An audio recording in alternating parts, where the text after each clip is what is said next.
Face à l'augmentation des catastrophes naturelles, face aux bouleversements liés au réchauffement climatique, l'homme a souvent fui pour trouver ailleurs de quoi vivre. D'après l'ONU, jusqu'à 200 millions de personnes pourraient quitter leur foyer d'ici 2050 sous l'effet des conditions climatiques.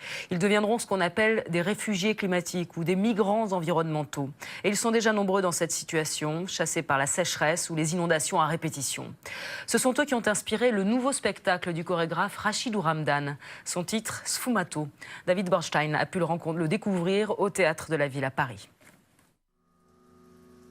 Sur scène, 7 danseurs face à des éléments déchaînés. En alternance, des images de réfugiés climatiques.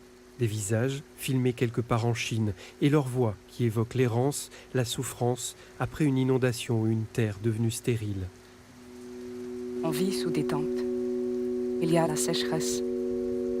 Sur la colline, il y a beaucoup de champs abandonnés. Pas une goutte d'eau. Pour préparer son spectacle Sfumato, Rachidou Ramdan est parti à la rencontre des victimes du climat.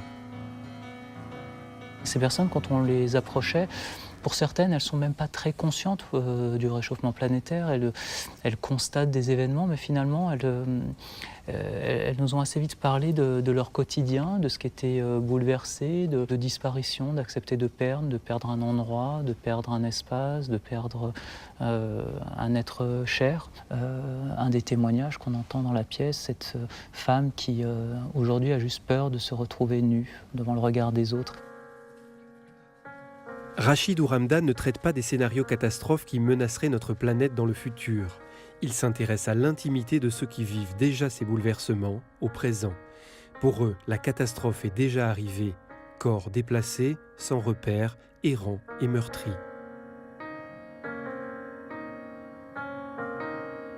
Ce qui m'intéresse dans la danse, c'est de réussir à dire ce que les mots ne disent pas, de ramener à la façon dont on vit la chose aussi dans notre chair.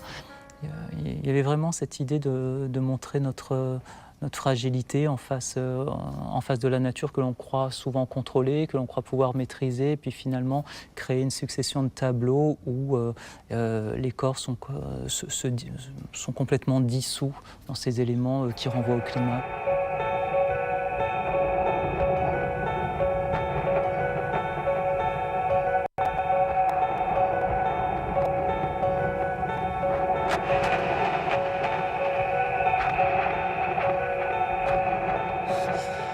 Face au tourbillon qui s'empare des corps sur scène, un vertige nous saisit, l'effroi d'une tornade qui s'approche.